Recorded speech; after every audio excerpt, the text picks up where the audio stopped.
नमस्कार, अन्नपूर्णेश्वरी चॅनलमध्ये आपल्या सर्वांचे स्वागत आहे। आज मी या ठिकाणी आपल्याला चिली गार्लिक नूडल्स दाखवणार आहे। तर चला रेसिपीला सुरुवात करूया। या ठिकाणी मी तुम्हाला चिली गार्लिक नूडल्स दाखवणार आहे। त्याच्यासाठी एक कढई घेतलेली आहे, त्याच्यामध्ये आपण पाणी घेतलेलं आहे। ते पाणी गरम झाल्यानंतर त्याच्यामध्ये मी नूडल्स घालणार आहे, जे आपल्याला 80 ते 90% आपल्याला चांगले बॉईल करून घ्यायचे आहेत। या ठिकाणी पाणी आपलं गरम झालेलं आहे। आता आपण त्याच्यामध्ये नूडल्स सोडूया। मी 2 व्यक्तींसाठी बनवत आहे। त्याच्यामध्ये थोडंसं आपण 1 चमचा ऑइल घालूया आणि थोडंसं मीठ घालायचं। त्याच्यानंतर याला चांगलं शिजवून घ्यायचं। या ठिकाणी आपले नूडल्स शिजवून तयार झालेले आहेत। आता ह्याला मी याचं पाणी काढून घेते। तर आता आपण नूडल्सला सॉटे करून घेऊया। थोडंसं 2 टेबलस्पून मी तेल घेतलेलं आहे। त्याच्यामध्ये आपण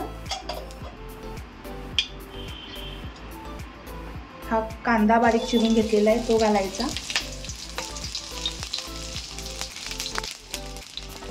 आणि हा पातीचा कांदा आहे, आपला नॉर्मल कांदा आहे तो नाही आहे, जो ओला कांदा आहे तो घेतलेला आहे। त्यानं टेस्ट चांगली येते। आपण शिमला मिरची टाकूया थोडी।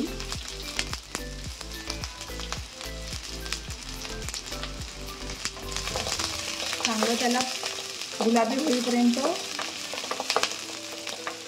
असं भाजून घ्यायचं।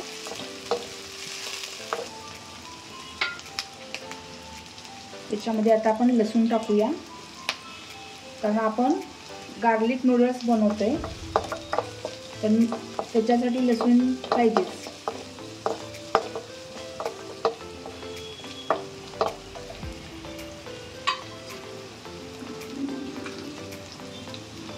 या ठिकाणी लाल मिरच्या पण आपण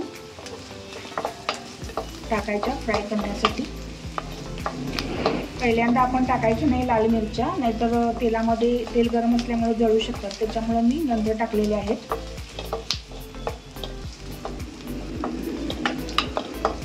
ह्यानं फ्लेवर सुद्धा नूडल्सचा छान येतो।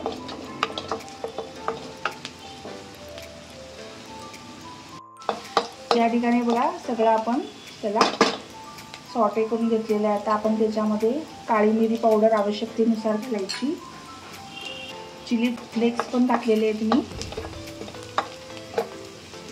आता आवश्यकतेनुसारच मीठ घालायचं, कारण मगाशी सुद्धा आपण नूडल्स शिजवताना घातलेलं आहे, त्याच्यामुळे जास्त आवश्यकता लागत नाही। त्याच्यामध्ये आता आपण 1 चमचा सोया सॉस घालायचा।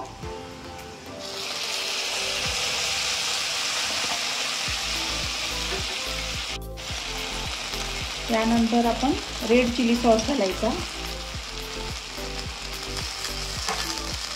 आणि हलकीशी लाल मिरची पावडर टाकायची आणि हे करून घ्यायचं। त्याच्यामध्ये आपण आता हे नूडल्स घालायचे, जे आपण चांगले शिजवून घेतलेले आहेत, आणि चांगलं त्याला हलवायचं। तर या ठिकाणी बघा आपले चिली गार्लिक नूडल्स तयार झालेले आहेत। तुम्ही पण नक्की करून बघा, तुम्हाला नक्की आवडतील। तर चला एका बाउलमध्ये आपण त्याला सर्व करून घेऊया। तर या ठिकाणी आपले चिली गार्लिक नूडल्स तयार झालेले आहेत। तर तुम्ही सुद्धा नक्की ट्राय करा। ही रेसिपी तुम्हाला नक्की आवडेल आणि त्याचा आस्वाद घ्या। आणि माझ्या चॅनलला लाईक, शेअर आणि सबस्क्राईब करायला विसरू नका।